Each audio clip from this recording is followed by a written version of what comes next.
Assalamualaikum warahmatullahi wabarakatuh. Kami dari kelompok 5 yang beranggotakan saya Asyifa Damayanti, Puji Lestari Nasution, dan Fitral Salam akan menjelaskan materi kami yang berjudul Islam di Kalimantan dan Sulawesi.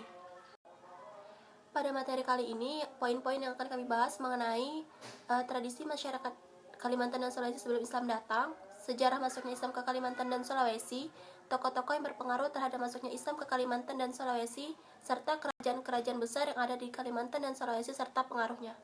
Yang pertama yang akan kami bahas mengenai tradisi masyarakat Kalimantan dan Sulawesi sebelum Islam datang. Tradisi masyarakat di Kalimantan sebelum Islam datang. Di Kalimantan ada yang namanya upacara tiwah. Upacara ini merupakan upacara pemujaan roh nenek moyang dan pemujaan tenaga alam. Praktik ini masih dilakukan hingga saat ini karena masih kuatnya pengaruh kepercayaan lokal yang tidak begitu saja hilang meskipun telah masuknya pengaruh asing yang datang. Dalam upacara kelahiran, misalnya dalam upacara kelahiran budaya Olosalam, merupakan upacara kelahiran yang penting. Oleh karena itu, jika seorang ibu telah mengandung umur kehamilannya 3 bulan, mereka sudah dihinggapi penyakit pantang. Pantangannya yaitu berupa tidak boleh duduk di ambang pintu, mandi waktu matahari terbenam, dan keluar di waktu senja. Ketika umur kandungannya sudah menginjak 6 bulan, pantangannya pun semakin banyak. Contohnya tidak boleh berurai rambut, tidak boleh makan yang pedas-pedas, tidak boleh makan sayur yang bergetah, tidak boleh makan kepiting, dan lain-lain. Sang suami pun berpantang tidak boleh menebang pohon, menghunjam tiang, apalagi membunuh binatang. Pantangan ini dilakukan semata-mata karena percaya tahayul bahwa di luar alam nyata ini ada alam gaib yang berkeliaran roh-roh baik maupun roh-roh jahat. Adapun tradisi dalam masyarakat Dayak, jika mereka mendengar kabar kematian, mereka akan menghentikan pekerjaan mereka dan mendatangi rumah duka untuk memberikan sumbangan moral berupa dukungan terhadap keluarga yang ditinggalkan. Tradisi masyarakat di Sulawesi sebelum Islam datang. Anthony Reid dan Muklis mengemukakan bahwa sebelum agama Islam datang di wilayah ini telah mengenal dan menganut kepercayaan asli, yaitu sebuah paham dogmatis yang telah terjalin dengan adat istiadat hidup dari berbagai macam suku bangsa. Pokok kepercayaannya yaitu mereka peroleh dari kepercayaan nenek moyang. Kepercayaan asli tersebut biasanya bersifat animisme dan dinamisme. Salah satu wujud kepercayaan orang Bugis masa lalu yang menggambarkan ciri-ciri yang mengarah ke paham animisme dan dinamisme yaitu Gaukeng.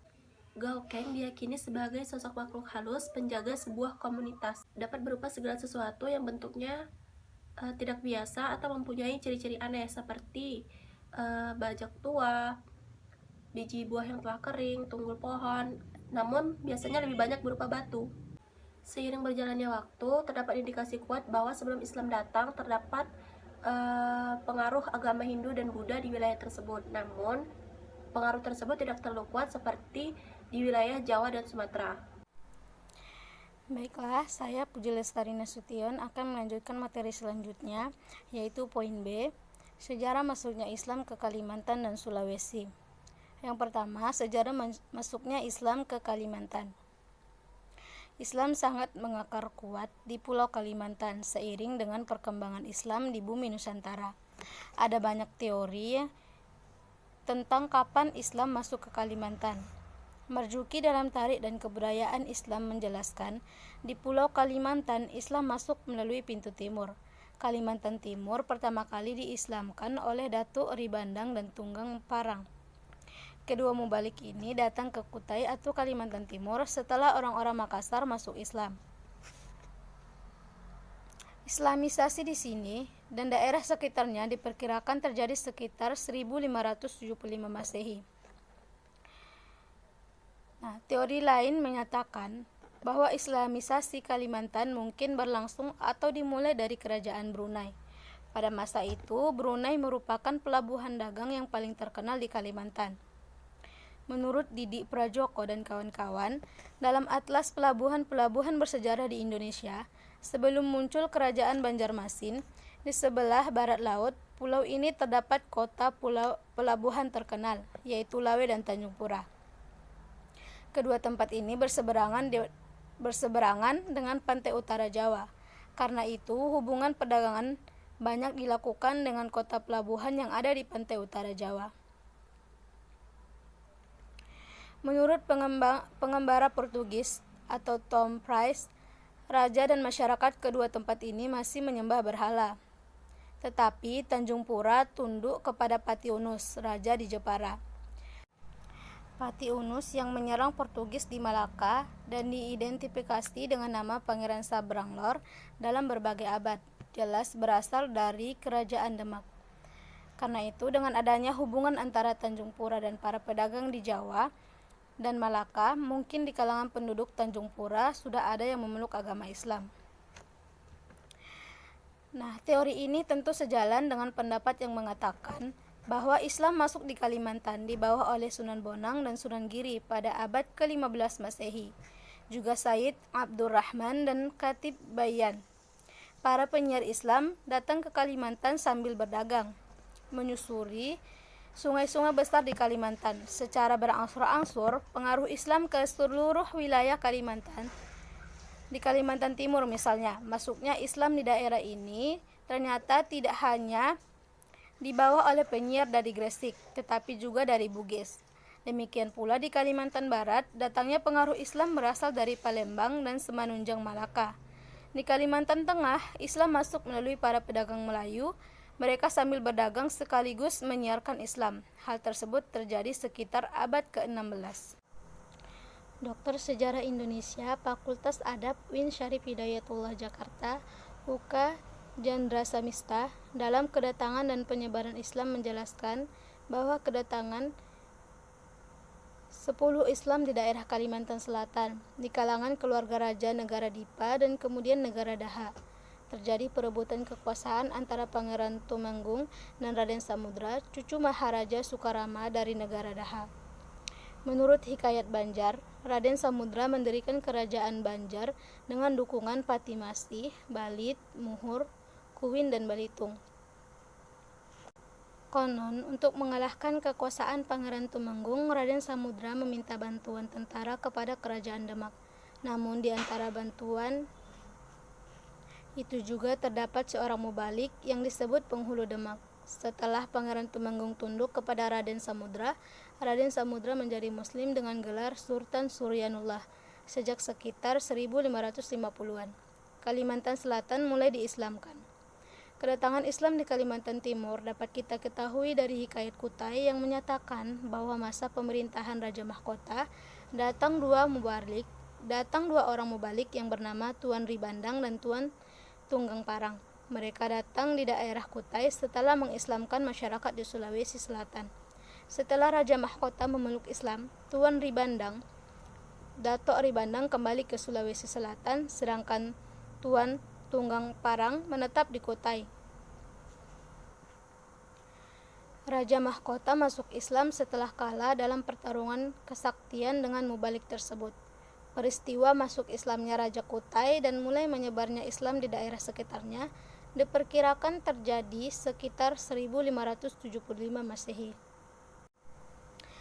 Yang kedua, sejarah masuknya Islam ke Sulawesi. Setelah menjadikan Islam agama resmi pada awal abad ke-17 Masehi, Kesultanan Goa memiliki peran besar dalam penyebaran Islam di wilayah Sulawesi. Kerajaan Goa Talo berhasil menaklukkan beberapa kerajaan di Pulau Sulawesi. Salah satu tujuannya untuk melakukan Islamisasi. Menurut Lontara Bilang, catatan raja-raja Goa Talo pada masa pemerintahan Raja Goa yaitu 1546 sampai 1565, Tani Palangga telah ditemukan sebuah perkampungan muslim di Makassar yang penduduknya terdiri dari pedagang Melayu yang berasal dari Campa, Patani, Johor, dan Minangkabau. Berdasarkan catatan itu pula, pada masa pemerintahan Tunijalo 1565 sampai 1590 telah didirikan sebuah masjid di Mangalekana, tempat para pedagang itu bermukim. Kehadiran para pedagang muslim tersebut membawa pengaruh terhadap penduduk setempat. Di antara mereka ada yang tertarik dengan ajaran Islam. Berawal dari sinilah kemudian ajaran Islam berkembang luas di seluruh wilayah kekuasaan Kerajaan Goa Talo. Masuknya Islam ke Sulawesi Selatan menurut ensiklopedia di Islam melalui dua tahapan. Pertama, secara tidak resmi penyebaran Islam melalui jalur perdagangan. banyak pedagang asal Sulawesi yang berdagang ke luar pulau dan bertemu dengan para saudagar Muslim. Lewat pertemuan itu, para saudagar Sulawesi memeluk Islam. Selain itu, banyak pula pedagang Muslim dari luar Sulawesi yang berniaga di wilayah itu. Mereka berdagang sambil melakukan syiar Islam. Dari proses ini, banyak penduduk setempat yang akhirnya tertarik untuk belajar agama Islam dan akhirnya menjadi Muslim. Materi selanjutnya akan dibacakan oleh saudara Fitra. Kepada Fitra dipersilahkan. Bismillahirrahmanirrahim. Baiklah, saya akan melanjutkan materi selanjutnya. C. Tokoh-tokoh yang berpengaruh terhadap masuknya Islam ke Kalimantan dan Sulawesi. Perkembangan Islam di wilayah Kalimantan dan Sulawesi juga terjadi melalui jalur perdagangan. Perkembangan Islam di daerah ini semakin cepat karena peran utama putra-putra ini melalui ilmu agama Islam ke Jawa. Ketika pulang mereka menjadi ulama yang menyebarkan agama di daerahnya. Perkembangan Islam di wilayah ini ditandai dengan berdirinya kerajaan Islam seperti Kesultanan Kutai Kartanegara dan Kerajaan Gowatalo. Beberapa tokoh dari sejarah perkembangan Islam di Kalimantan dan Sulawesi antara lain sebagai berikut. Pertama, Dato' Ri Bandang dan kawan-kawan. Ada 3 mubalik asal Minangkabau yang merintis penyebaran Islam di Sulawesi Selatan. Mereka adalah Dato' Ri Bandang atau Abdul Makmur Khatib Tunggal, Dato' Ri Patimang atau Sulaiman Khatib Sulung, dan Dato' Ri Tiro atau Jawab Khatib Bungsu. Dato' Ri Bandang bersama dengan Dato' Sulaiman datang ke kerajaan Gowatalo untuk menyiarkan agama Islam. Mereka berdua dengan giat mengenalkan agama Islam dan seluk-beluk kepada masyarakat setempat. Kedua, Sultan Alauddin. Sultan Alauddin adalah Raja Gowa ke-14. Beliau adalah Raja Gowa pertama yang memeluk agama Islam. Beliau masuk Islam bersama dengan Raja Tallo. Raja Tallo tersebut sekaligus menjadi mangkubumi kerajaan Gowa. Setelah masuknya Islam, Raja Tallo itu dinamai Sultan Alauddin Awwala al-Islam. Setelah Sultan Alauddin dan mangkubuminya, Sultan Abdullah Awwala Islam masuk Islam, beransur-ansur rakyat Gowatalo juga diislamkannya. Sultan Alauddin juga berusaha menyebarkan Islam ke kerajaan tetangganya. Ketiga, Tuan Tanggung Parangan. Tuan Tanggung Parangan adalah ulama yang menyebarkan agama Islam di kerajaan Kutai Kartanegara di Kalimantan Timur. Awalnya di kerajaan ini ada 2 ulama yang melakukan syiar agama Islam, yaitu Tuan Tanggung Parangan dan Dato' Ri Bandang.